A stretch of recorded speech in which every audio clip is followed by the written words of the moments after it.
Put the gun down, Cynthia. Those words ripped out of me before I could think, before the world even made sense again.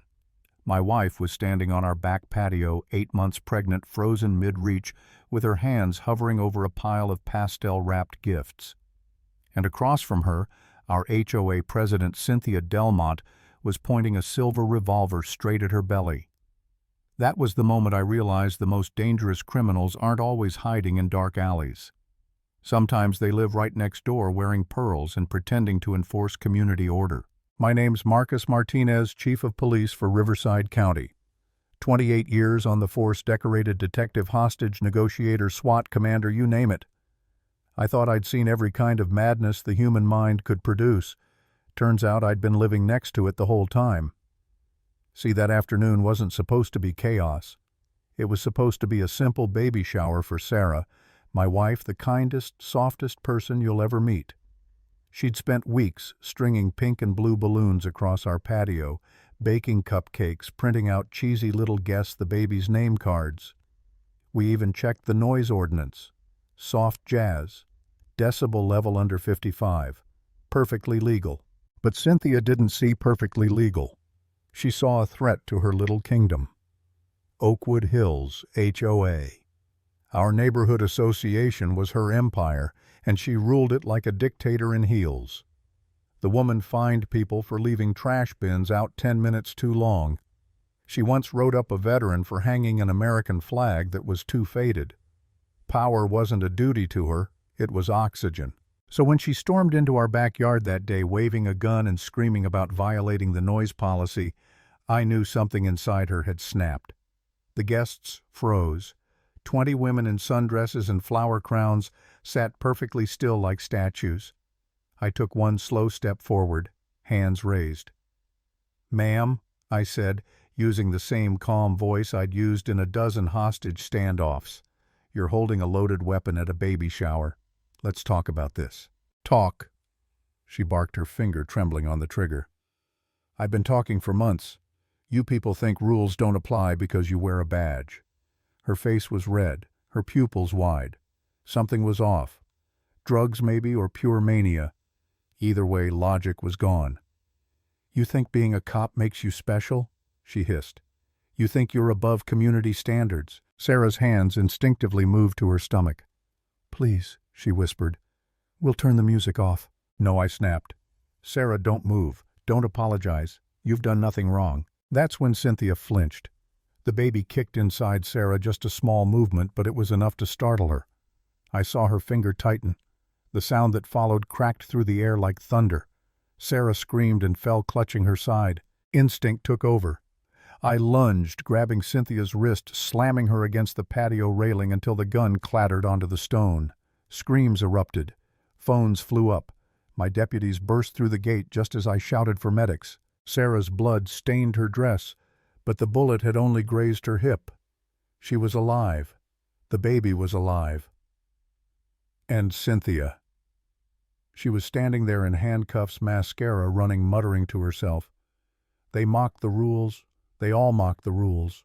I stared at her and said the only thing that came to mind, and I enforce laws that don't vanish when you print a newsletter. The ambulance took Sarah. My officers took Cynthia. And I stood there surrounded by melting cake, deflated balloons, and the stench of gunpowder, realizing just how far unchecked power can go. That night, after hours at the hospital, I sat alone in my office, replaying the body cam footage. The muzzle flash, Sarah's cry, Cynthia's face twisting in rage. But then I noticed someone standing behind her, a man in a tan uniform shirt. Greg Torres, HOA security coordinator. He flinched when the gun went off and turned away. Guilt. The kind that could crack a case wide open. The next morning I showed up at the HOA office unannounced. The room smelled like stale coffee and cheap paint. Cynthia was in jail, but her board was scrambling damage control mode. Chief Martinez, one of them, stammered. "We were just, reviewing bylaws." "Good," I said.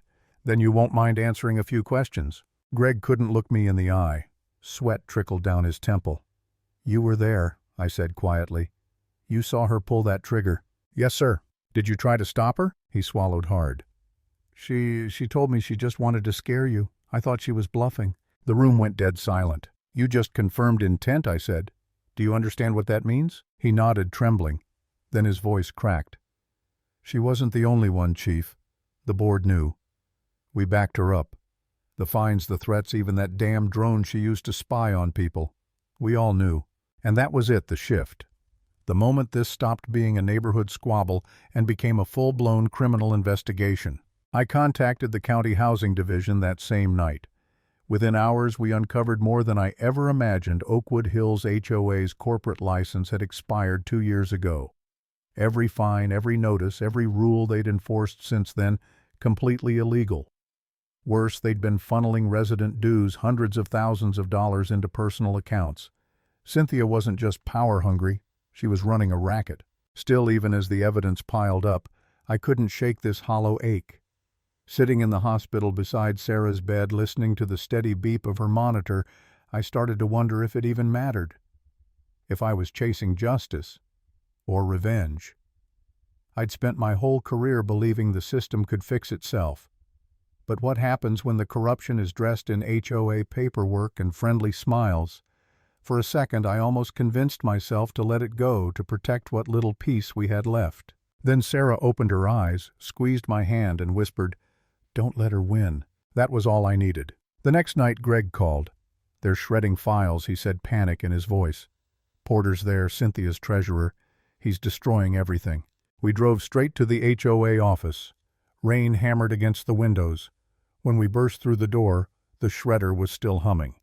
Porter froze, half a stack of papers in his hands. "You're tampering with evidence," I said. "You can't prove anything," he stammered. I dropped a file on the table, a copy of their expired registration notarized and time-stamped. "I think I can." Behind him, Greg appeared, soaked from the rain, trembling.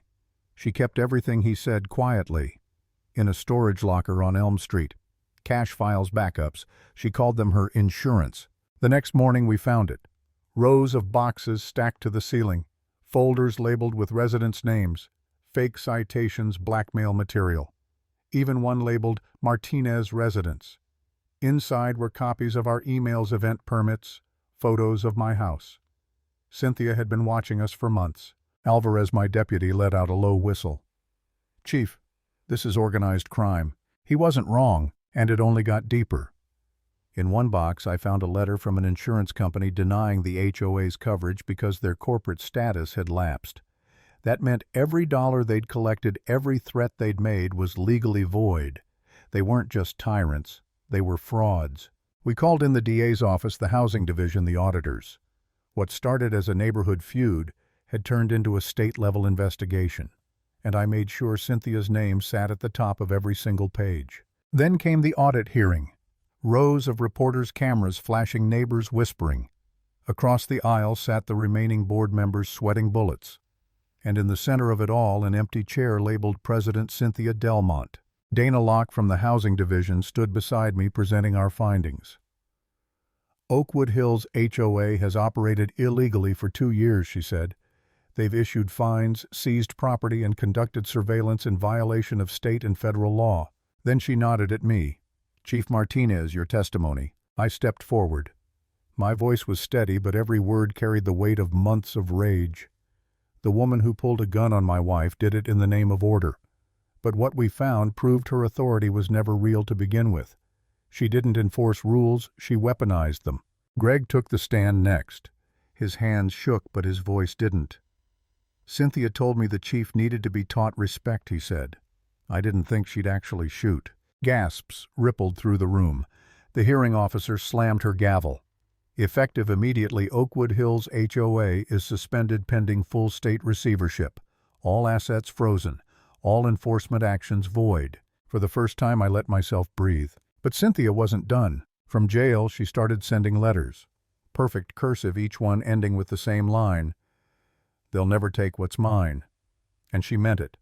Her lawyer, a slick old shark named Michael Havers, tried to refile the HOA under a new corporate name, Willow Group Holdings.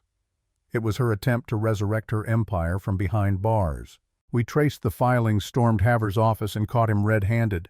When I confronted him, he didn't even deny it. "You don't understand," he said. "She's prepared for this. Every document, every witness, she has backups." Then she'll have company in prison, I said. But he was right about one thing: she wasn't done fighting. Later that night we discovered another breach. Someone inside the city records department had leaked property titles tied to the HOA's frozen assets. The name attached Helen Brower, a former HOA employee who'd testified against Cynthia weeks earlier. We found her at the community center trembling in front of a laptop. She called me from jail. Helen sobbed, said she'd ruin my life if I didn't transfer the titles. I stepped closer, lowering my voice. Helen, look at me. The only power she has left is fear. Don't give it back to her. Tears streamed down her face as she hovered over the keyboard. For one awful second I thought she'd press submit. But she didn't. She hit delete.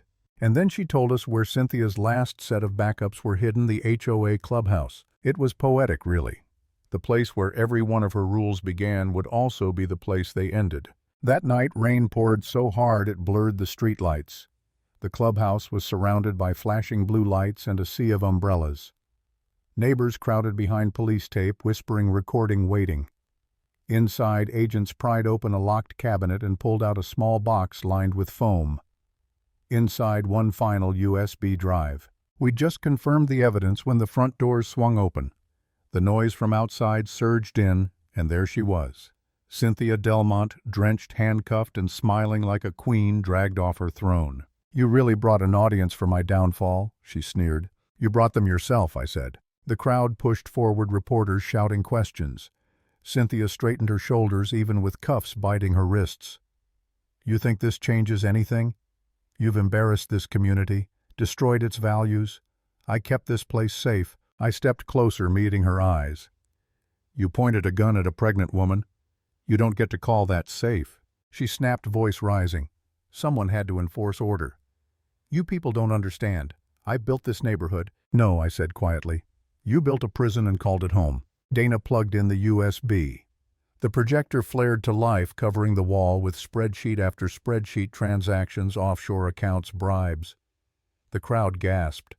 Cynthia's face drained of color. "You don't understand," she screamed. "I was saving this place." "No," I said again, voice steady. "You were saving yourself." And just like that, the illusion cracked. The same neighbors she'd ruled with fear were shouting now, calling her a criminal, a fraud. The applause that followed wasn't for me. It was for freedom. Cynthia looked around, realizing the control she'd worshipped for years was gone. Her lips trembled, but no words came. The deputies led her away through the crowd, rain falling harder, cameras flashing. And I just stood there, soaked to the bone, watching the Queen of Oakwood Hills finally fall. Because in the end, power doesn't corrupt people, it exposes who they really are.